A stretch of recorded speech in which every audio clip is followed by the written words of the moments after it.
am starting a new series called Cringe or Cool. I have already posted a blog version, the written version of this video.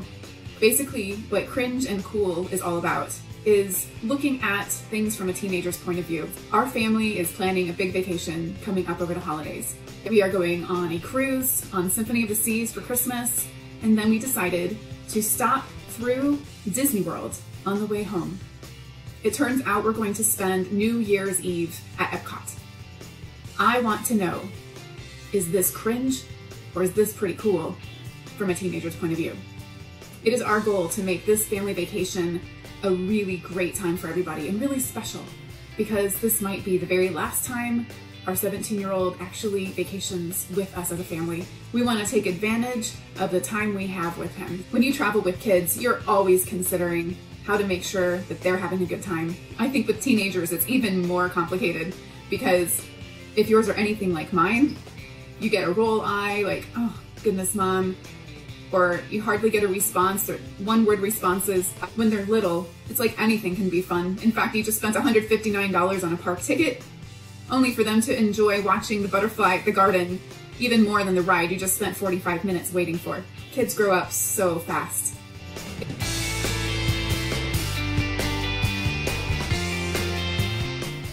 It's amazing that just a few years ago, we were at Disney with our elementary school kids. They were having the time of their lives, filled with wonder, being able to understand quite a bit of what was going on, singing all the songs, meeting all the characters. Time flies. They're all grown up now. My oldest is 17, going off to college next year. My youngest is going into high school next year. So this year, we're pulling out all the stops. We researched what the best teen cruise is. Symphony of the Seas is #1 on the list, at least one of the top 5. We decided to do 2 adjoining cabins so that we can spread out a little bit. Each of us gets to sleep on a bed rather than anyone having to sleep on the couch or share a bathroom with 4 people. So I would say Symphony of the Seas is definitely cool. Thumbs up. 1 cabin with 4 people, cringe. So that's why we did 2 cabins. Definitely cool. But today we're focusing on Disney. I don't know how many teenagers love Disney still, especially the guys. I could tell by the look on my son's face that going to Disney was going to be tolerable. That was the vibe I got. Originally, we were gonna go to Vero Beach.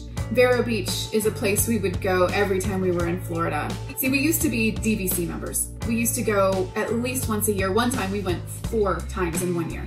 We also did 2 Disney cruises on Disney Fantasy. So this time, our cruise is not a Disney cruise, again, because we were looking at what would be the best cruise for teenagers.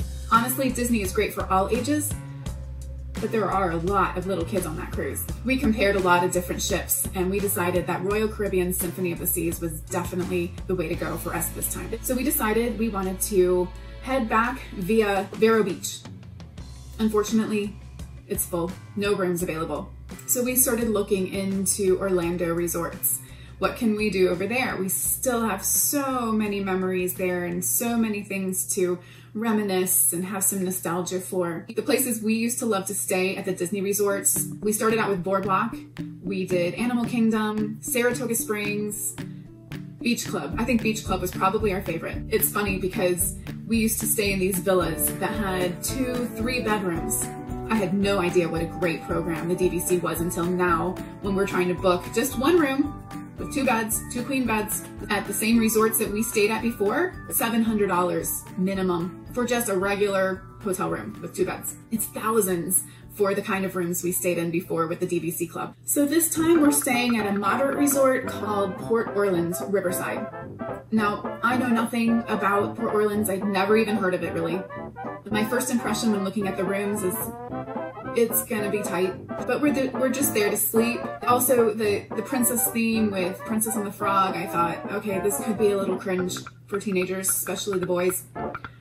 But I started doing a little more research about the resort, and I'm happy to say that there's minimal princess theme going on. It's more New Orleans and Mardi Gras. So you'll see a lot of masks, you'll see a lot of jazz references and bayou.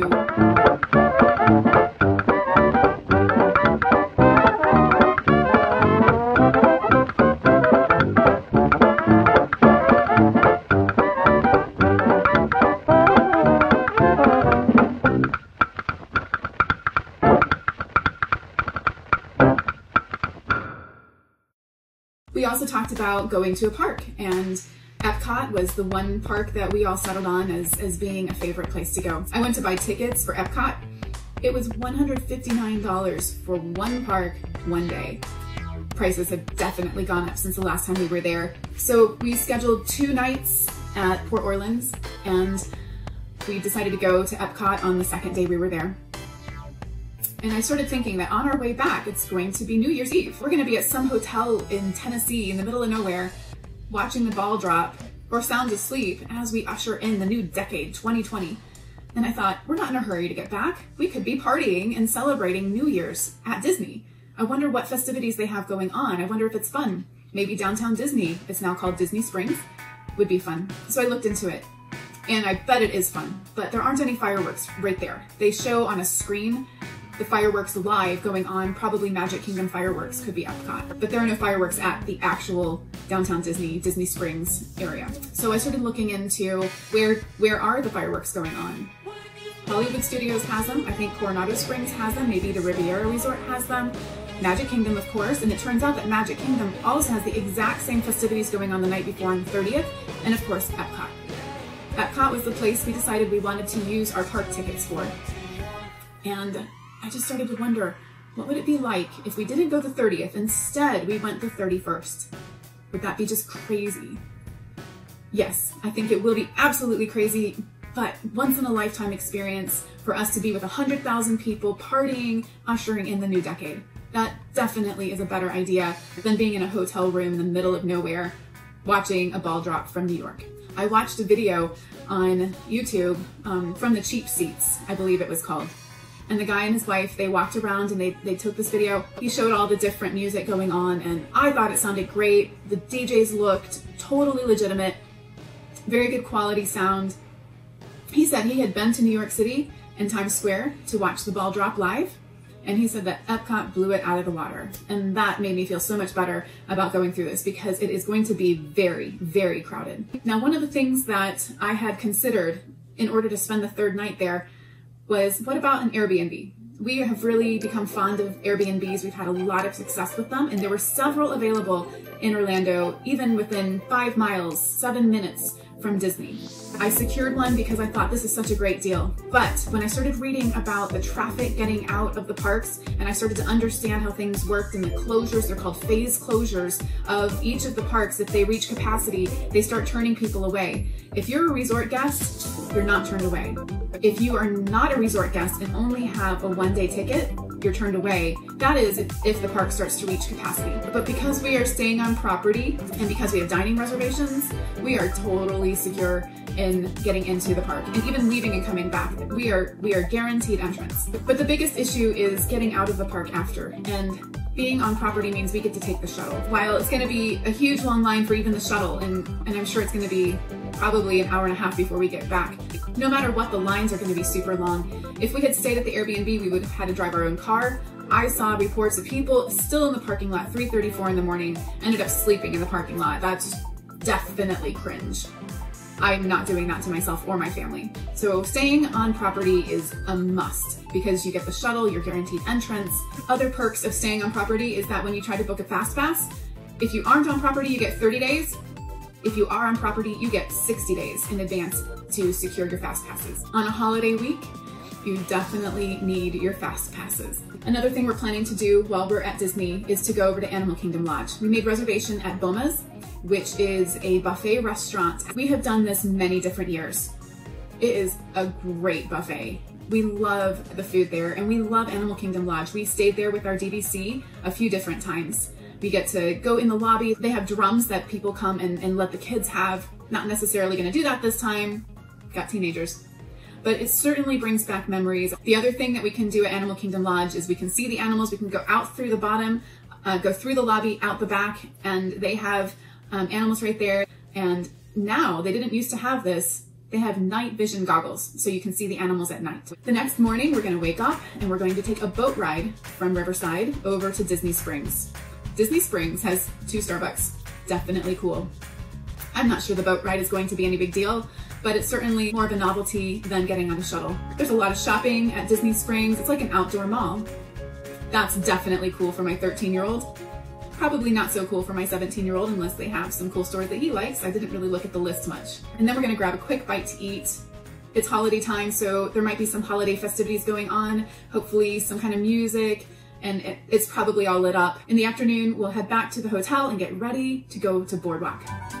Boardwalk is a family favorite. In every way, it is cool to all of us. We have great memories at Boardwalk. It was the very first resort that we stayed on at Disney. If you scroll down, you'll see some pictures of memories that we created right there. One of them is of my daughter throwing bowling pins up in the air. Another picture is of my husband with the street performer. He got picked out of the crowd, and the street performer was miming, trying to get my husband to copy whatever he was doing. And he handed my husband a banana, had him break off a piece of the banana. The performer proceeded to throw the banana up in the air and catch it directly in his mouth. Very cool. And then he motioned for my husband to do the same. We're all like, oh, this is gonna be funny. He caught it. He did great. I was so proud of him. But then the street performer took his banana and threw it behind his back up in the air and caught it right in his mouth. My husband tried to do the same thing, and it ended up hitting this woman straight in the face. It was so funny. I have a video of it. I couldn't get it uploaded. It wouldn't work on my computer for some reason. But all you can hear is just me cracking up the entire time. It was just... Anyway, needless to say, seeing the street performers at Boardwalk is 100% must and 100% cool for all of us. Another thing that we've always done when we go to Boardwalk is go to Flying Fish. So we have reservations at 5:20. On 31st, we're going to try to wake up extremely early. Already, I know it's a huge cringe for the teenagers. They really don't want to have to wake up early. But we're going to try to get there so that we can be first in line for some of the favorite rides. I think the most important ride for them to get in is Test Track. That I can tell is #1 for the teenagers to experience. Another one is Soarin'. So those are probably 2 of our 3 fast passes that we'll use. I'm not really sure what else we're going to do. I posted a link to a website called touringplans.com, and they have a list of teen-friendly attractions at Epcot with different stars and ratings and why it would be attractive to teens or not. And so I'm going to research that just a little bit and see what else we want to do and use our fast passes for. Our first reservation of the day is at Chefs de France, and that is also a family tradition. We love the food there, and it's just something we always have to do every time we go to Epcot. We're gonna take our time, just chill. It's gonna be a very, very crowded day at Epcot, so there's no hurry to get back out there because all you're gonna be doing is standing in a bunch of crowded areas, standing in lines and all that kind of stuff. Back in the day, we did do the dining plan. We're not doing that this time. We are just going a la carte and eating whatever we want to without any design to it. My daughter and I have quite a few food allergies, and as I discussed in a previous blog video, I can't eat so many things, so the quick service and the snack options don't really apply to the 2 of us, so it would be a big waste. So when we're done with Chefs de France around 4:30, I'm not really sure what we're going to do between that time and 11:10 for food.